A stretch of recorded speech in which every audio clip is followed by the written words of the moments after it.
Hey guys, welcome back to channel. അപ്പോൾ Kerala crime ഫയൽസിന്റെ season 2 അങ്ങനെ ഇന്ന് ഇറങ്ങിയിരിക്കുകയാണ് സുഹൃത്തുക്കളെ.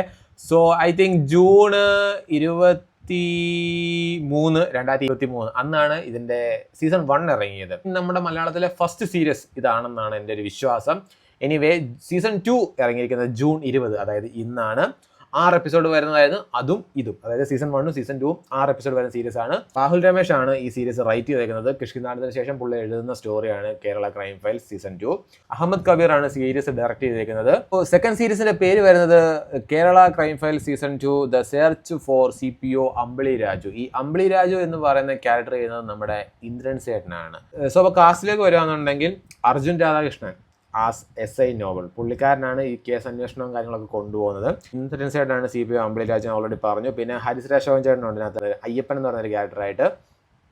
പിന്നെ ഉള്ളത് നൂറിൻ ഷെറീഫ്, പിന്നെ ലാല്, അങ്ങനെ അങ്ങനെ അങ്ങനെ അങ്ങനെ അങ്ങനെ അങ്ങനെ അങ്ങനെ അങ്ങനെ കുറച്ചധികം ക്യാരക്ടേഴ്സ് ഉണ്ട്. സീസൺ 1 കുറേ അധികം ക്യാരക്ടേഴ്സിനെ ഇതിനകത്ത് കൊണ്ടുവരുന്നുണ്ട്. ബട്ട് അവരെ ഒട്ടും ബോറാക്കാതെ അവർക്ക് വേണ്ട രീതിയിലുള്ള കറക്റ്റായിട്ടുള്ള പ്ലേസ്മെന്റ് ആണ് അവരെ ക്യാരക്ടേഴ്സിന് കൊടുത്തേക്കുന്നത്. പിന്നെ മൊത്തം സീസൺ 2 വരുമ്പോഴത്തേക്ക് കുറേ അധികം പുതിയ കാസ്റ്റും കാര്യങ്ങളൊക്കെ വരുന്നുണ്ട്.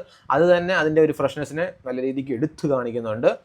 സോ ഇന്ദ്രൻ സേട്ടൻ്റെ ക്യാരക്ടറും ഹരിശ്രാജ് ശോഭൻ ചേട്ടൻ്റെ ക്യാരക്ടറും അത് ആക്ച്വലി നമുക്കൊരു പിടുത്തം തരാത്തൊരു ക്യാരക്ടറാണ്. ആക്ച്വലി എനിക്ക് ഭയങ്കരമായിട്ട് അത് എന്താ പറയുക, ആക്ച്വലി ഇവരെ നമുക്ക് വേണമെങ്കിൽ ഇവരുടെ കുറച്ചധികം ബാക്ക് സ്റ്റോറീസും കാര്യങ്ങളൊക്കെ വേണമെങ്കിൽ ഇതിൻ്റെ സ്പിൻ ഓഫ് അല്ലെങ്കിൽ വാട്ടവർ ഇവരെ വെച്ചുകൊണ്ട് വേണമെന്നുണ്ടെങ്കിൽ വേറെ കുറച്ച് സീരീസുകളും കാര്യങ്ങളും ഇവരുടെ ബാക്ക് സ്റ്റോറി, ഇവരെന്താണ് ഏതാണ് അല്ലെങ്കിൽ ഇങ്ങനെയൊക്കെയാണെന്നുള്ളതൊക്കെ വേണമെന്നുണ്ടെങ്കിൽ സ്റ്റോറി ആക്കാനുള്ള പല പല പ്ലോട്ടുകളും ഇവരുടെ ഈ ഒരു ക്യാരക്ടറൈസേഷനകത്തുണ്ട്. സോ എനിവേ എന്താ പറയുക, ഇവരുടെ ആ ഒരു മാനറിസം ആണെങ്കിലും ശരി, പെർഫോമൻസ് ആണെങ്കിലും ഭയങ്കര രീതിക്ക് ഭയങ്കരമായിട്ട് ഒരു പിടുത്തം തരാത്ത അല്ലെങ്കിൽ പിടുത്തം കൊടുക്കാത്ത രണ്ട് ക്യാരക്ടേഴ്സ് ആണ്. ഇത് എനിക്ക് കമ്പാരിറ്റീവ്ലി നോക്കുകയാണെന്നുണ്ടെങ്കിൽ സീസൺ 1 സീസൺ 2 നോക്കുകയാണെന്നുണ്ടെങ്കിൽ എനിക്ക് ഭയങ്കരമായിട്ട് ഇഷ്ടപ്പെട്ട സീസൺ 2 ആണ് ആക്ച്വലി.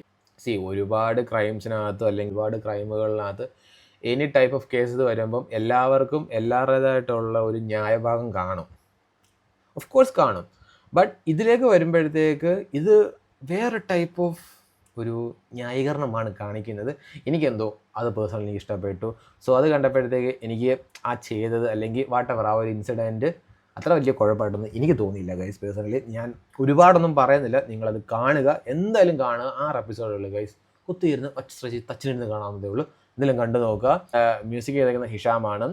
അത്യാവശ്യം നല്ല രീതിക്കുള്ള സ്കോറിങ്ങും കാര്യങ്ങളൊക്കെ കൊടുത്തിട്ടുണ്ട്. നമ്മളെ ഇവരുടെ ഇൻവെസ്റ്റിഗേഷൻ ആണെങ്കിലും ശരി, ഇൻവെസ്റ്റിഗേഷനിൽ നിന്ന് കിട്ടുന്ന ലീഡുകളാണെങ്കിലും പ്രതികൾ അല്ലെങ്കിൽ ഇപ്പോൾ വാട്ടവർ ആ കേസിലേക്ക് കിട്ടുന്ന ലീഡുകളാണെങ്കിലും ഇതെല്ലാം നമ്മളെ കൃത്യമായിട്ട് നമ്മളെ വേണ്ട രീതിക്ക് നമ്മളെ ഒട്ടും ബോറടിപ്പിക്കാത്ത രീതിയിലുള്ള എൻഗേജിങ്ങും ഒക്കെ തരുന്നുണ്ട്. ഇതിനകത്ത് ആക്ച്വലി ഇവർ ഒരു ടൈപ്പ് ഓഫ് ഒരു അസംഷൻ്റെ പുറത്ത് ഒരു ഇൻവെസ്റ്റിഗേഷൻ നടത്തുന്നുണ്ട്.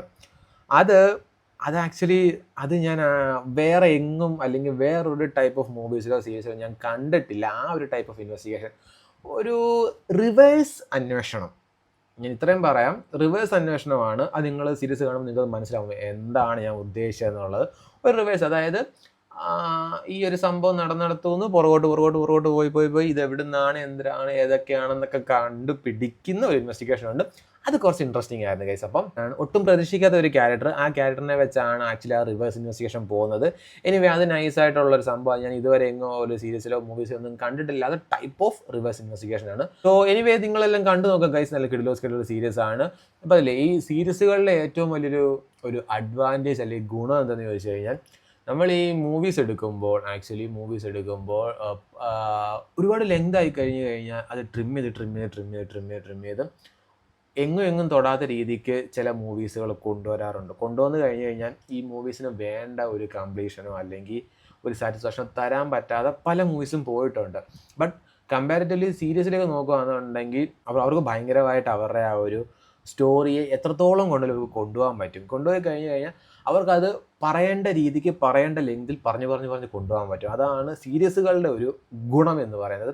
എന്തായാലും എല്ലാവരും കേരള ക്രൈം ഫയൽ സീസൺ 2 കണ്ടു നോക്കുക. ഹോട്ട്സ്റ്റാറിൽ അവൈലബിൾ ആണ്. അല്ലെന്നുണ്ടെങ്കിൽ നിങ്ങൾക്ക് എവിടെ കിട്ടുമെന്ന് ഞാൻ പ്രത്യേകിച്ച് പറഞ്ഞു തരേണ്ട കാര്യമില്ലല്ലോ, അവിടെ തന്നെ പോയി കാണുക. നല്ല കിടിലോസ്കി ആയിട്ടുള്ള ഒരു 6 എപ്പിസോഡ് സീരീസ് ആണ് ഗൈസ്. അപ്പോൾ എല്ലാവരും കാണുക. അത്രേ ഉള്ളൂ ഗൈസ്. ടാറ്റാ.